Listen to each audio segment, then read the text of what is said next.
Estás escuchando Ecoradio.com. Ecoradio.com, otra forma de hacer radio. Síguenos en nuestras redes sociales, en Twitter e Instagram como @Ecoradio y en Facebook como Ecoradio. Ecoradio, otra forma de hacer radio. Toda la información del fútbol por parte de aficionados y profesionales en Vitrina Deportiva de Ecoradio.com. Bienvenidos.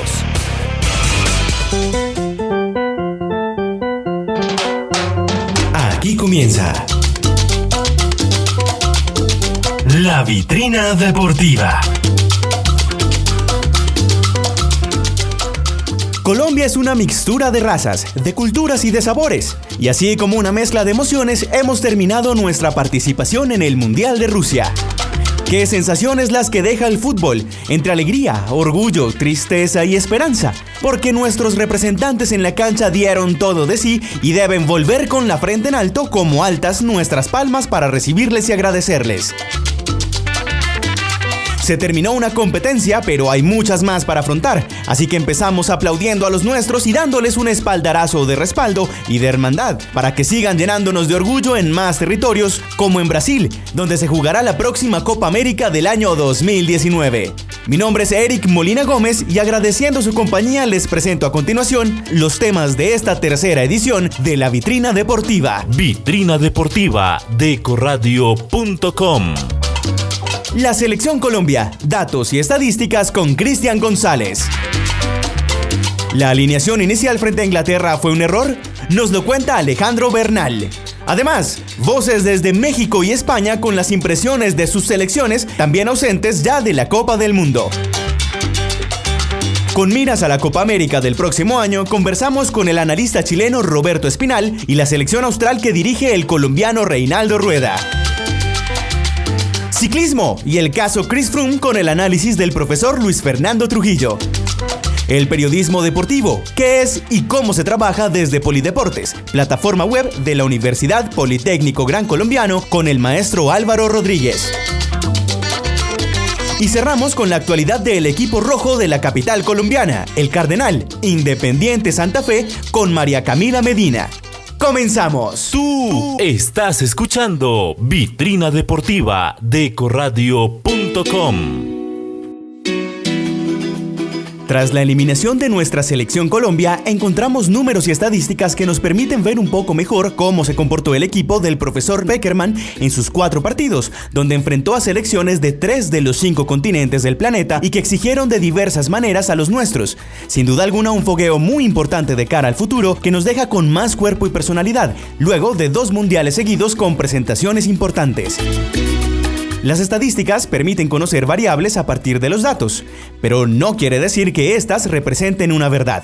Es el caso de un análisis que presentó la Sociedad de Servicios Financieros de Suiza, la UBS, que utilizó la econometría, técnica basada en la simulación estadística con el fin de analizar inversiones económicas, esta vez enfocada a predecir el campeón del torneo.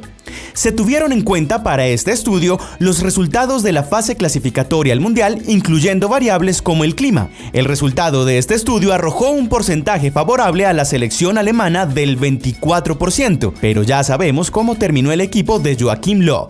La segunda en porcentaje fue la canariña, Brasil, con 19,8%, equipo aún en competencia y que lleva rótulo de favorito. En el caso de nuestros verdugos, los ingleses ocuparon el 4º puesto de probabilidad con 8,5%. Amanecerá y veremos, porque así como Alemania se fue temprano y viendo que el mundial ha sido impredecible, estas probabilidades podrían irse como Neymar, por el suelo. Pero llega Cristian González, periodista deportivo, hincha en Colombia de Millonarios, quien nos hablará no de probabilidades, sino de números y datos del combinado nacional. ¿Será el fin de una era? José Néstor Pekerman fue el gran gestor de los números de la selección Colombia en los mundiales. Nos clasificó a Brasil 2014 y Rusia 2018. En el primero hemos tenido la mejor actuación de todos los tiempos, llegando a cuartos de final y siendo eliminados por el anfitrión Brasil con un dudoso arbitraje. En Rusia 2018 nos eliminaron en octavos de final desde el punto penal Inglaterra, nuevamente con un dudoso arbitraje. En los 2 mundiales el entrenador argentino José Néstor Pekerman disputó 9 partidos como entrenador, dejando a la selección con 6 victorias, un empate y 2 derrotas con 18 goles a favor y 7 en contra. Pero, ¿por qué el fin de una era? Aún no se sabe si Pekerman seguirá la dirección del seleccionado cafetero. Sin embargo, ya hay rumores de algunos nombres que podrían reemplazarlo, debido a que el contrato que firmó José va hasta el final del Mundial Rusia 2018. ¿Cuáles son los nombres? Están como Juan Carlos Osorio o el Tigre Gareca. Aún no se sabe debido a que también tienen su contrato hasta el final del Mundial. Colombia duró 16 años sin asistir a un Mundial, desde Francia 1998 hasta Brasil 2014. Nunca ha sido el gran referente sudamericano como lo es Argentina, Brasil o Uruguay. Sin embargo, de la mano de un trabajo del técnico, alcanzó a dejar a Colombia como la tercer mejor selección de todo el mundo. Además, dejó a Falcao como máximo goleador de la selección con 32 tantos y una selección joven en la que ilusiona en Qatar 2022. ¿Cuáles son los jugadores más viejos y que pueden salir de la selección? El portero José Fernando Cuadrado cuenta con 33 años, el defensa Cristian Zapata 31 años, Farid Díaz 34 años, en el medio campo Abel Aguilar con 33 años, Carlos La Roca Sánchez con 32 y en la delantera se podrían ir Carlos Vaca con 31 años y nuestro goleador Radamel Falcao con 32. Nuestro próximo objetivo será la Copa América 2019 que se disputará en Brasil, sea de la mano de Pekerman o de otro entrenador.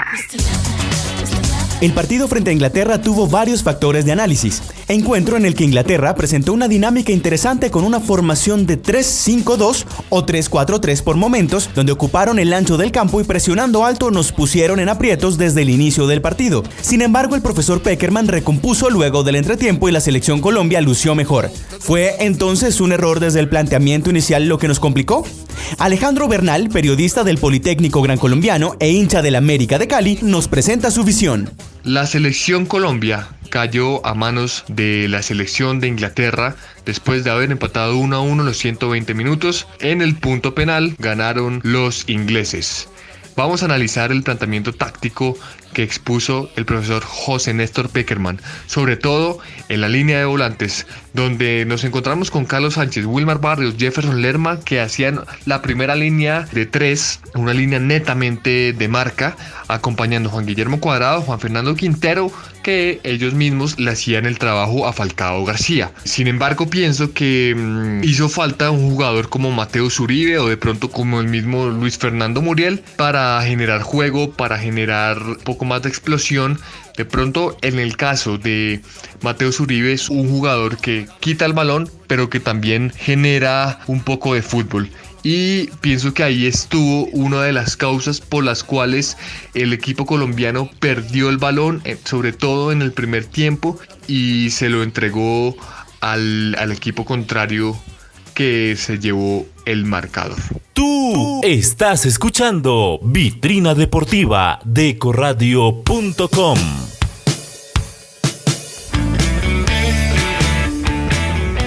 Juan Carlos Osorio, el entrenador colombiano que dirigió a equipos como Millonarios, Once Caldas y Atlético Nacional, club con el que tuvo mayores éxitos y galardones y que le sirvió para un mayor reconocimiento internacional, es el actual director técnico de la selección mexicana de fútbol, a la que logró llevar hasta fase de octavos de final, donde quedó eliminada ante la selección de Brasil.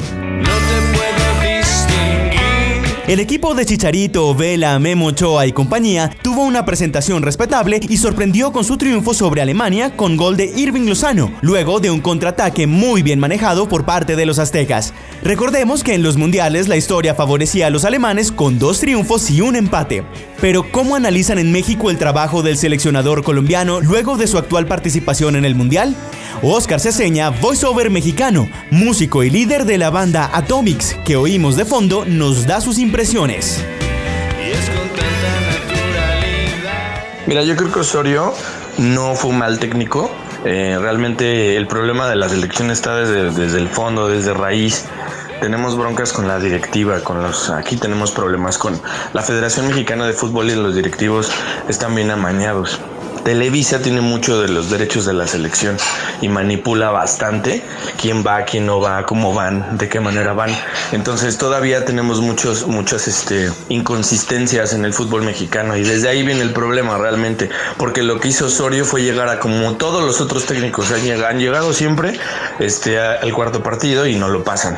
O sea, no es como que si Osorio no hubiera pasado la primera ronda, pues a lo mejor sí lo sacrifican más, pero la verdad es que lo logró y le ganó a Alemania, que estuvo bien. Igual Alemania no venía tan bien, ya vimos que pues México le ganó también porque Alemania venía débil, pero lo logró y estuvo bien. O sea, creo que Osorio al final del día se reivindicó con la gente, porque mucha gente no lo quería gracias a que hizo cambios pues que no estaban tan bien. O sea, puso jugadores en posiciones en las que no, de pronto se justificaba con los arbitrajes, con muchas cosas, pero no es un mal técnico. Creo que la culpa no es de él, la culpa también es desde el fondo de la directiva en México, y creo que los jugadores también están bien creciditos. A México es así, o sea, ganaron los 2 primeros partidos y se confiaron y la cajetearon. La verdad es que no le ponen el 100%, no juegan con pasión, ya juegan por el varo, ya juegan por la fama y pues están.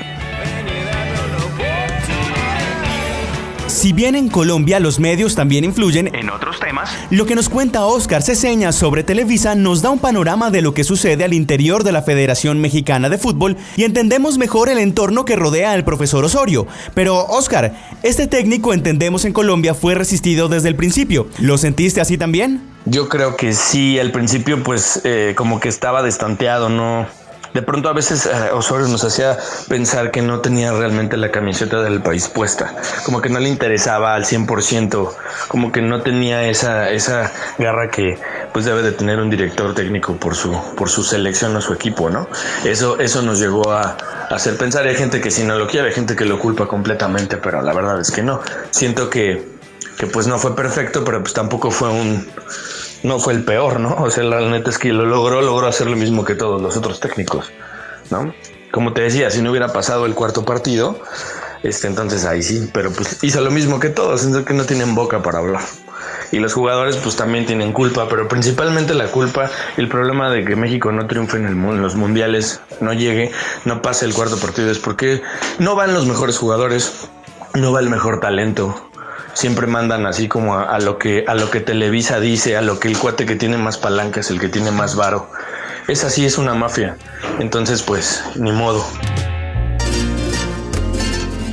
Pero, ¿cómo se vive el fútbol allí en México? ¿Nación futbolera como la nuestra? Mónica Blanco, una colombiana radicada en Ciudad de México hace 5 años, fotógrafa, amante de la radio y la música, nos cuenta su experiencia.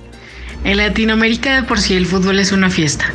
Es un escape a la realidad que vivimos al interior de nuestros países. Pero siendo colombiana viviendo en México, he percibido que en México el fútbol se vive con una pasión muchísimo más intensa. Porque para el mexicano el fútbol es como una extremidad. Es como que te mochan un brazo, te duele y entonces gritas y demandas y sufres y echas culpas y etcétera. Porque el mexicano es muy apasionado. El mexicano se reúne en torno a la comida y la bebida, y el fútbol es una excusa más para salirse de la realidad, a reunirse con otros mexicanos, a celebrar los chingones que pueden llegar a ser en lo que hagan. Y cuando lo hacen, pues el Monumento a la Independencia o el Ángel de la Independencia es el lugar más concurrido pues por estos días o por estas fechas, estas celebraciones, por ser un icono de la ciudad o un icono que representa a México internacionalmente. En ese lugar se aglomeran cientos y miles de personas por cada festejo de lo que sea, ¿no? Sea fútbol, sea político o sea cualquier cosa que se quiera pronunciar. Entonces, a diferencia de Colombia, nosotros celebramos más como en cortito, ¿no? Entonces la gente que está pues por la 93 celebra por la 93. Los que están en casa pues prefieren celebrar como con los suyos, más en familia, más acá. Siento que esa es como la gran diferencia. Nosotros no somos de, ganó Colombia, nos vamos todos a la Plaza Bolívar, no, porque no concebimos de esa manera que se viva, ¿sabes? Es más en corto, más poder abrazar a un amigo que lo tenemos al lado, que irnos a desplazarnos hasta un lugar para reunirnos y de ahí ver qué se hace, ¿no? Y pues así es como yo percibo la celebración mexicana versus la colombiana. Tú Estás escuchando Vitrina Deportiva de Ecoradio.com. España fue otra de las selecciones que quedó en deuda por su potencial y cayó ante el anfitrión, el seleccionado de Rusia. Este mundial ha dejado varias sorpresas e impresiones diversas en las que vemos cómo los equipos grandes y más importantes se han ido y han dejado un sabor a deuda. Pues bien, seguimos con más voces de apasionados por el fútbol, esta vez desde Brighton, en la costa sur de Inglaterra, donde el joven español Juan Rebollo, de la ciudad de Madrid, comparte con la Vitrina Deportiva lo que piensa y siente. Son las razones que llevaron a casa a La Roja en instancias de octavos de final. Hola, buenas, soy Juan, soy español y bueno, cómo me pareció cómo jugó España en el Mundial.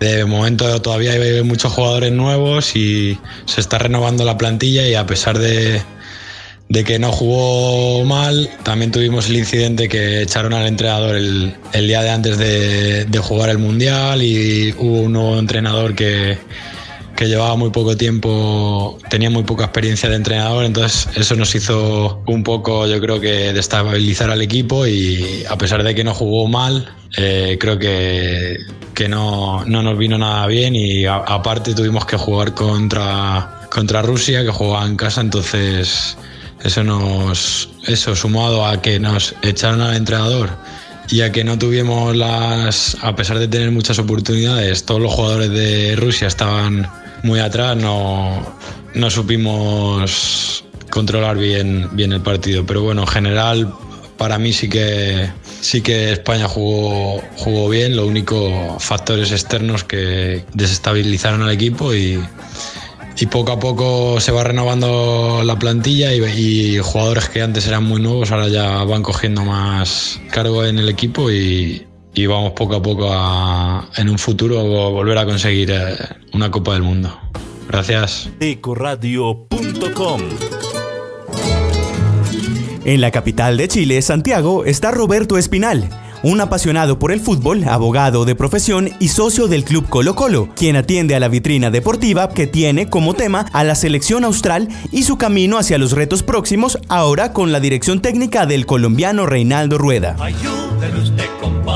A Roberto le gusta analizar el juego más que los resultados mismos, por eso busca informarse en diversos medios e incluso se ha acercado a entrenadores de fútbol, a preparadores físicos, a periodistas serios de Chile y de Argentina, además de permanecer actualizado por medio de diversas publicaciones deportivas y por supuesto gracias a ver fútbol tanto local como internacional. Así que gracias a todo ello ha desarrollado un criterio importante y por eso lo tenemos como invitado en la Vitrina Deportiva. Roberto, ya no se pudo en Rusia, pero aquí se viene la Copa América. Bueno, Eric, sí, nos va a tocar en la Copa América y nos va a tocar en distintos procesos. Creo que Argentina va a llegar muy complicada. Brasil probablemente va a ser el campeón del mundo, va a llegar como campeón del mundo. Perú, no sabemos en qué situación va a llegar. Perú no tiene recambio. No saben si sigue Gareca hasta el próximo año. Sampaoli tampoco, no creo que llegue con Argentina. Argentina va a llegar en una etapa de recambio también importante. Paraguay también necesita un recambio. O sea, va a ser una Copa América extraña, en que Brasil podría sacar una diferencia terrible. Veo fuerte a Uruguay. Uruguay tiene un buen recambio. La verdad es que yo sigo bastante el fútbol uruguayo y tiene un recambio importante que proviene de jugadores no necesariamente de Peñarol o de Nacional, sino que son jugadores que vienen mayoritariamente de Defensor, de Danubio, de Liverpool, de escuelas del fútbol uruguayo con mejor pie. Y los demás equipos a pelearla, o de Colombia no sé qué pasará después de este mundial, no sé si Pekerman seguirá en el proyecto. Colombia todavía tiene jugadores para poder hacer una buena copa. Y bueno, y así, la verdad es que va a ser una Copa América extraña, en el sentido que los equipos van a llegar en un momento de mucho cambio. No sé cuál será el resultado de cada uno, la verdad, pero probablemente sea una Copa América con gente muy joven. En la completa charla que tuve con Roberto, él recuerda el fútbol de la selección chilena cuando el director técnico argentino Marcelo Bielsa llegó en el año 2007 y entregó una base de principios, generando un modelo de juego que le permitió al deportista chileno desarrollarse e incluir principios de fútbol más ofensivo y de posición, diferente al fútbol precedente que era temeroso y defensivo, con lo que no generaron mayores resultados. Roberto, ¿qué sucedió luego de la salida de Marcelo Bielsa tras el cambio de directivos que sufrió la Federación Chilena de Fútbol previo a la Copa América en Argentina del año 2011? Cuando se va Bielsa, quedamos muchos viudos de Bielsa, porque la verdad pensamos que nunca más íbamos a tener un técnico que plantara y pusiera un equipo chileno a hacer esa presión alta, a hacer un juego muy directo, porque la recuperación era para volver a atacar, por lo tanto las transiciones eran muy rápidas, las transiciones chilenas eran muy rápidas por los costados. El tema es que a nosotros nos gustó ese fútbol, que por mucho hay mucha gente que le decía que era un juego vertiginoso. No sé si es la palabra adecuada. Lo que sí creo es que es un fútbol muy rápido y muy directo que supo explotar Bielsa con jugadores jóvenes y que entendieron la figura, entre ellos Matías Fernández, Isla, Vargas. En ese tiempo, por ejemplo, Vidal no jugaba, Valdivia tampoco jugaba, ambos por problemas de disciplina. Y Vidal prácticamente no jugaba porque no obedecía la regla. Vidal es un jugador de una exuberancia física y táctica y técnica que genera que él es un todo campo. Entonces, para Bielsa, él rompía la estructura que él necesitaba para que se jugara mejor, a tal punto que la indisciplina de Vidal era en la cancha y fuera de la cancha, y no se lo aguantó Bielsa y no lo hizo jugar. Básicamente no lo hizo jugar. Bien, después a Chile lo toma Claudio Borghi en un periodo corto que dejó claro que los chilenos habían quedado enganchados con la propuesta de Bielsa, así que buscaron un estilo similar, y es cuando llega Sampaoli, que venía de ser campeón con la Universidad de Chile con un juego directo de presión alta y ataque por los costados. En la Copa América de 2015, realizada justamente en Chile, Roberto me cuenta que Sampaoli se preparó con Guardiola y con Juan Manuel Lillo, que a propósito conoce Roberto de su paso por los equipos Millonarios y Nacional en Colombia. Así que Sampaoli, por influencia de Guardiola, cambia un poco el estilo de juego y propuso progresión con mayor posesión, con un ritmo menos vertiginoso. Ese hecho, sumado a la mentalidad de los jugadores que deseaban ser campeones, produjo un resultado exitoso que llevó a esta selección a ser claros campeones de esta Copa. Roberto, luego del paso de Pizzi, con quien consiguieron la Copa Centenario, llega ahora el técnico colombiano Reinaldo Rueda. ¿Qué conocen allí de él? La verdad, acá en Chile se le conocía por haber entrenado a equipos sudamericanos, porque había sido campeón de la Copa Libertadores, porque algunos lo conocíamos porque sabíamos que se había instruido en Alemania. Es un técnico serio, es un caballero. La verdad es que en ese sentido conocíamos eso. Lo que mucha gente no sabía era a qué jugaba Reinaldo Rueda. Entonces cuando has visto que tu selección juega al ataque siempre, presiona de esa manera, cuando ves que la recuperación del balón es rápida, cuando te acostumbraste a una idea de Bielsa, de un juego más directo, después progresión en posesión, que ganabas los partidos, que salías campeón, la verdad es que en ese sentido las dudas se generaron cuando la gente se empieza a enterar respecto a qué juega Rueda. Si bien es cierto, Rueda también lo dijo, los jugadores tienen claro lo que se juega, pero el planteamiento de Rueda cambia un poco respecto de eso, y lo que hace es que plantea un equipo en el cual la progresión va a ser más lenta, en donde va a haber un mayor repliegue, se va a esperar un poco más al rival, la presión no es tan alta, prefiere presionar en el mediocampo, prefiere siempre ganar el mediocampo, y va a tener un poco más de cantidad de pases, buscando hacer bascular al rival, y la verdad es que en ese sentido es como bajar un cambio respecto de los otros sistemas utilizados por los entrenadores, pero creo yo que le puede dar un matiz país que el fútbol chileno de selección no tenía.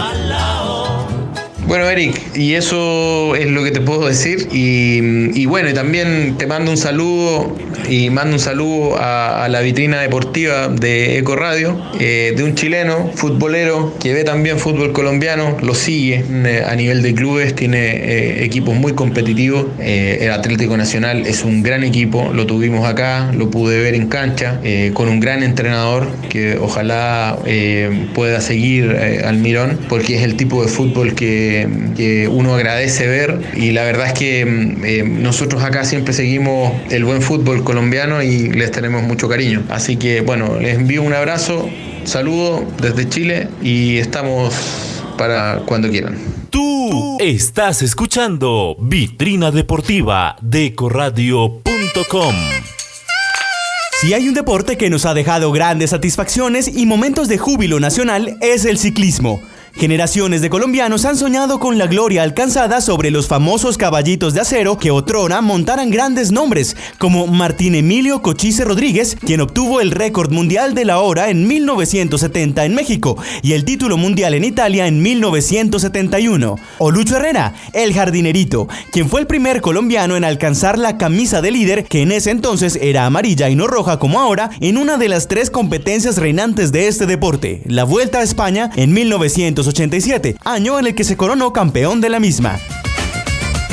Actualmente contamos con representantes de la magnitud de Nairo Quintana, el pedalista colombiano con más títulos, entre los que se destacan el del Giro de Italia en 2014 y el de la Vuelta a España de 2016, donde compartió podio con el británico Chris Froome y el bogotano Esteban Chávez en tercera posición.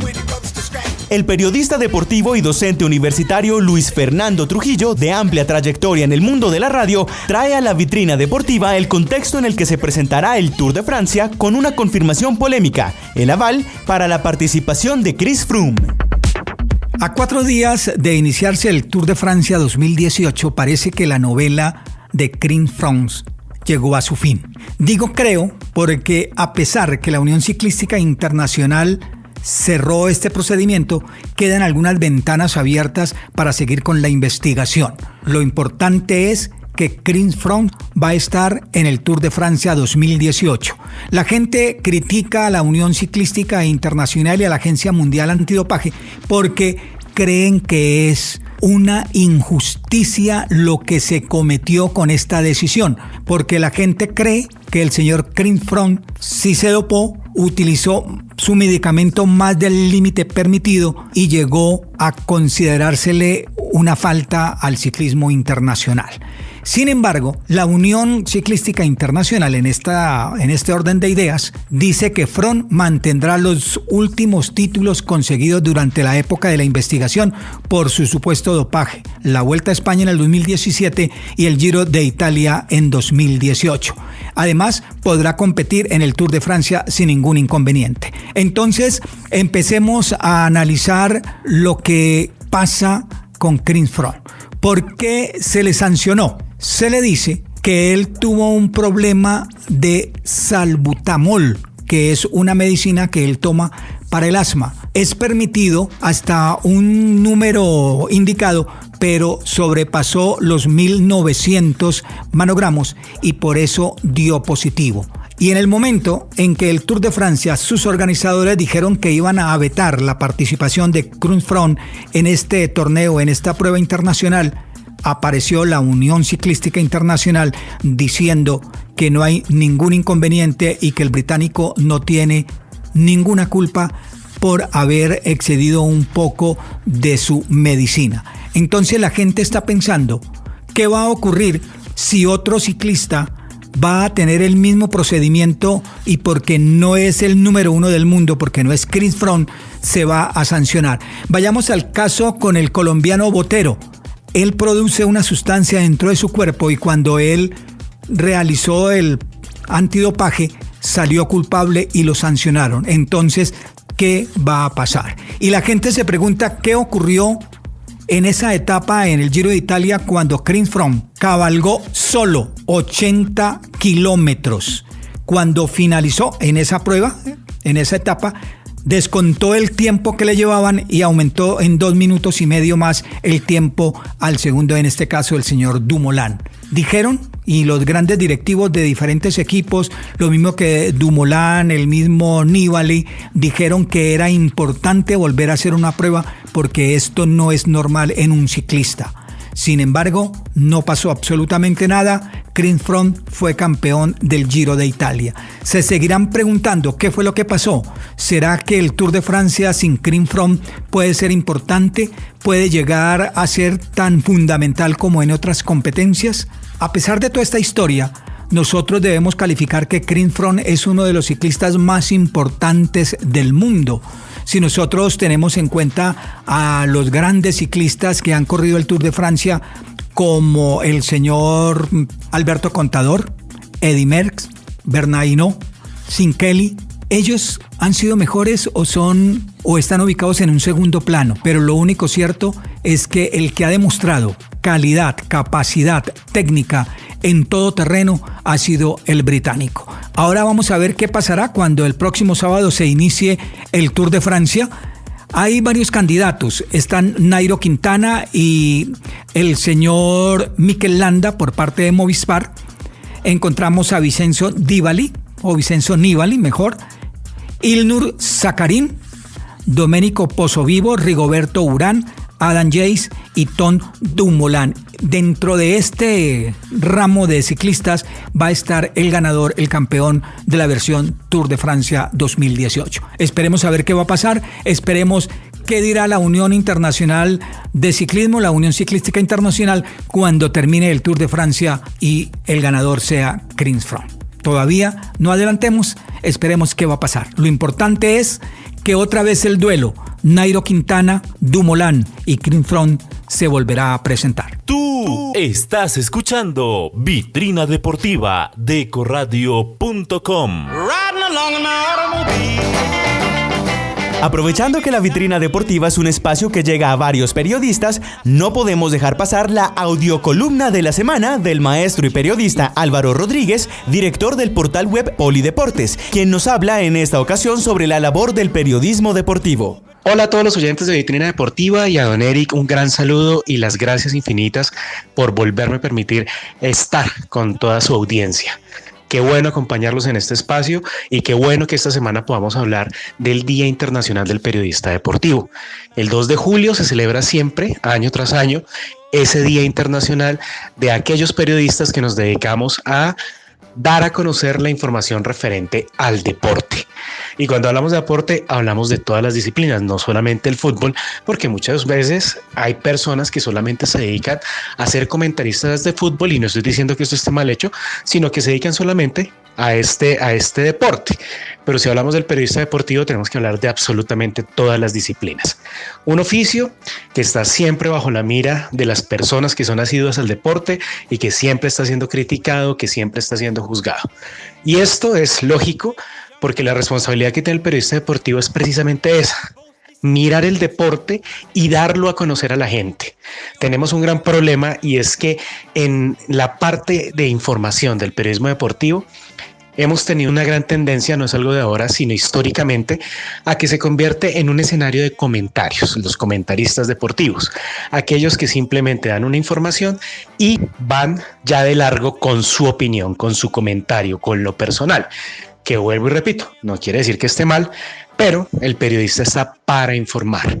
Y la manera como tenemos que ver el deporte definitivamente tiene que hacerse de una manera global, de una manera multidisciplinar, donde nosotros no solamente vamos a ver el esgrima como el esgrima, el baloncesto como el baloncesto, sino que tenemos que ver todo un contexto de lo que sucede en torno a lo deportivo. Si nosotros hablamos de un evento deportivo, de una disciplina específica, de un campeonato, tenemos que también pensar en lo político, lo cultural, lo social, que está reuniendo a todo ese escenario que corresponde a ese evento o a esa disciplina a la cual nos estamos refiriendo. Eso es el periodista deportivo, aquel que da la información con un contexto desde diferentes miradas, bien sea lo económico, bien sea lo político o bien sea lo social, no quedándonos solamente en la información básica de qué pasó con el deporte.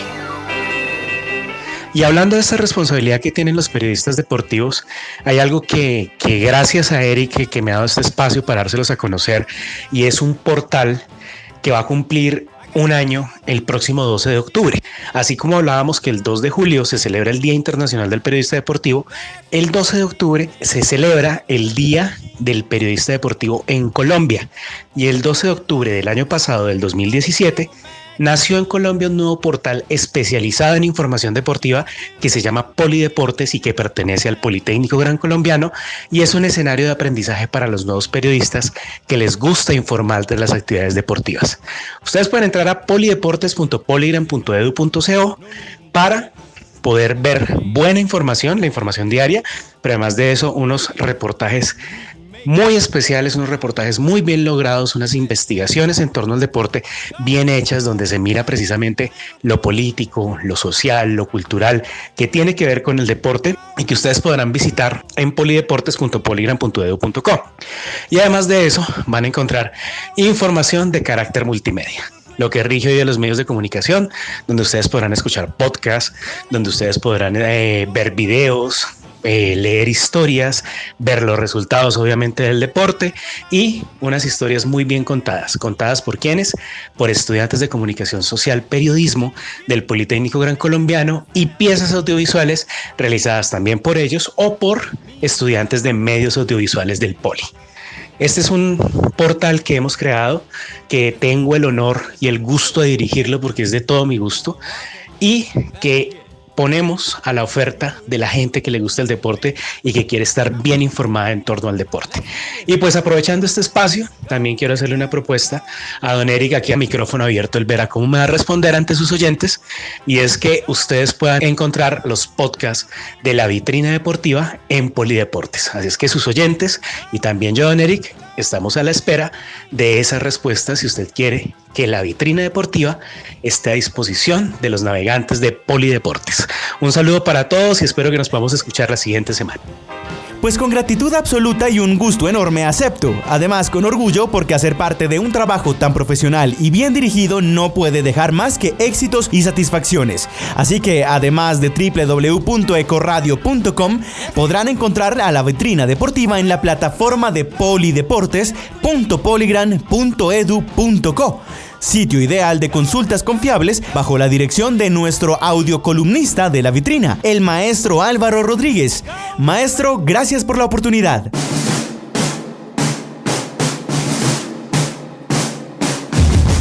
El mercado de fichajes en el fútbol colombiano no para y los equipos se mueven para configurar sus plantillas de cara al segundo semestre de la Liga Águila, que inicia el fin de semana del 22 de julio. Independiente Santa Fe, el primer campeón del fútbol colombiano, quiere ser también el más reciente, luego, claro, del título conseguido por Deportes Tolima en el primer semestre. Por eso ha tenido varios cambios estructurales y de nómina de jugadores.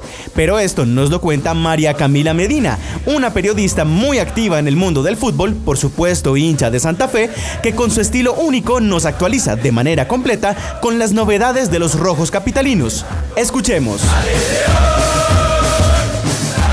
Bueno, antes de ponerme a hablar de Independiente Santa Fe, yo sí quiero y tengo que hacer un comentario del partido de la Selección Colombia contra Inglaterra en octavos de final. Qué partidazo, nos pusieron a todos a sufrir, a llorar, a soñar pues con ese gol en el minuto 92 y con la tapada de Ospina en los penaltis. Feliz, contenta de haber llegado hasta ahí, de ser colombiana y de ver a mi equipo en esas instancias en la Copa del Mundo. Nada que hacer. Pero bueno, ya entrando en materia y hablando de Independiente Santa Fe, son muchos los cambios que se han presentado, comenzando por la cabeza, por el presidente. Se nos fue César Pastrana, que llevó muchos años, que nos trajo muchos triunfos y bueno, fue mucha la incertidumbre que hubo ahí en el nombre del nuevo presidente. Sonó Jorge Chaparro, que trabajó muchos años en la Liga de Fútbol de Bogotá y es el presidente de Caterpillar Motor. Es una persona muy cercana a mí, fue una de las personas más sonadas para coger el cargo. Finalmente no lo tomó. También sonó una señora por allá de la eFútbol, tampoco quedó, y ya el nuevo presidente fue Andrés Carreño, que esperamos que le vaya muy bien. Yo realmente como hincha sí quisiera que nos traiga más y mejores triunfos de los que nos dejó Pastrana. Y bueno, ya desde el presidente hasta bien abajo han habido cambios en Independiente Santa Fe. nos llegó un nuevo director técnico, súper nuevo, hasta ahora llegó a mediados de junio, un uruguayo, ya había participado en el fútbol profesional colombiano con Cúcuta hace unos años, si no estoy mal, como en el 2012, y tiene contrato ahorita en Santa Fe hasta el 2019, entonces esperemos que le vaya bien. A nosotros nos ha ido bien con los uruguayos, con los argentinos también, entonces pues que también nos traiga muchos triunfos y sepa manejar el equipo. Él es el que está manejando también todo el tema de contratación, de salida y entrada de jugadores, y entre esos se nos va Tecillo se va para México y el reemplazo está como complicado, aunque han sonado personas interesantes, alcanzó a sonar incluso Zapata, ¿no? Cristian Zapata, que estuvo porque ya no estamos en el Mundial. Entonces, esa es una de las salidas importantes de Independiente Santa Fe. También se nos va Pajoy, se va para Arabia Saudí. Suena también que se va a Balanta, pues, sobre todo por condición física, por estado físico. Eso en cuanto a salidas. Y Morelo, que decíamos que se nos iba, que se iba para Nacional, que se iba para Vasco también. Finalmente renovó contrato por 3 años y se nos queda el actual goleador del equipo. Y ya concretamente de las 6 contrataciones que están confirmadas para Santa Fe, está Carmelo Valencia, que fue la primera contratación que tuvo el nuevo presidente Carreño, y bueno, es un jugador que conocemos, es un jugador que sabemos las buenas condiciones que tiene, y lastimosamente no puede jugar con nosotros la Suramericana, ¿no? Porque ya jugó en América de Cali algunas fechas, entonces no lo voy a jugar con nosotros la Suramericana, pero pues esperamos que en el resto de competencias también le vaya muy bien. Llegó Arley Rodríguez, que viene del Nacional, Gustaviño, un uruguayo mediocampista que viene de México, Aguirre, que viene del Junior, aunque no le fue muy bien en el último semestre, tiene varios títulos y un recorrido bastante amplio, aunque la verdad a mí no termina de convencerme. Y más allá de estas contrataciones, hay alguien de quien tengo que hablar y que tengo que decir que soy muy feliz de su regreso, y es Luis Manuel Seijas. Yo amo a ese hombre, me encanta cómo juega, me encanta el amor con el que usa la camiseta y con el que juega en Santa Fe. Entonces nada, después de su paso por Brasil, en Porto Alegre y en Chapeco, yo sí estoy muy feliz de que regrese, aunque este 2018 no ha jugado, esperamos que esté en las mejores condiciones para poder dejarlo todo como siempre lo ha hecho.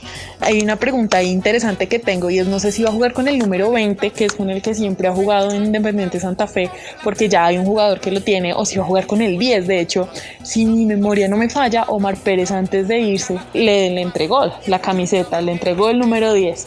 Entonces pues bueno, es posible que nuestro 10 sea Luis Manuel Seijas, y merecido ese número. Y ya la última contratación que se confirmó hace muy poco, y que estaba ahí como que sí, como que no, como que venía para Santa Fe, pero como que para Millonarios también, no se sabía exactamente para dónde iba, es el de Urbano, que decía que por situación médica no había pasado a ser parte de la nómina Independiente de Santa Fe, pero bueno, finalmente se concretó, ya viene a ser parte del equipo, y ese es el que más me suena para hacer el reemplazo de Tecillo a mí. Pero pues bueno, esperar a ver. También suena por allá Camilo Rosero del Deportivo Cali de las inferiores. Él es uno de los más jóvenes. El chico viene también de jugar la 3ª división de España, entonces pues puede ser uno de los opcionados a también integrar Santa Fe. Y también he escuchado mucho decir al director técnico y al señor Carreño que están en busca de un buen arquero que esté joven, que esté pollito, y que se empiece a formar al lado de Zapata y de Castellanos para ser parte del grupo de guardametas de Independiente Santa Fe. Entonces pues esperar a ver qué sucede. Sí, buenas noches. Bien, hasta aquí llega esta 3ª edición de la Vitrina Deportiva, agradeciendo a todos quienes prestaron sus voces y conocimiento a esta entrega desde Colombia, con los periodistas Cristian y Alejandro, con los mentores Luis Fernando Trujillo y Álvaro Rodríguez, también a Camila Medina, nuestra amiga de Santa Fe. Gracias en México a Oscar Ceseña de Atomics y Mónica Blanco, fotógrafa y amante de la radio. En Inglaterra a Juan Rebollo y a Valentina Rodríguez, amiga personal quien permitió este contacto español. Y por último, un abrazo y agradecimiento por el conocimiento aportado que me dejó desde Chile Roberto Espinal. A ellos y a ustedes, gracias por tanto. Los espero dentro de 8 días. Queda pactada esta cita. Mi nombre es Eric Molina Gómez y les digo, chao pues.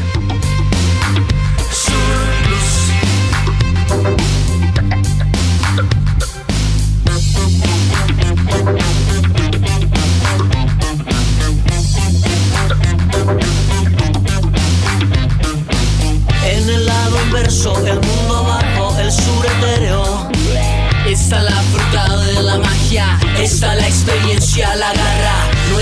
advertencia, es resistencia, adolescencia.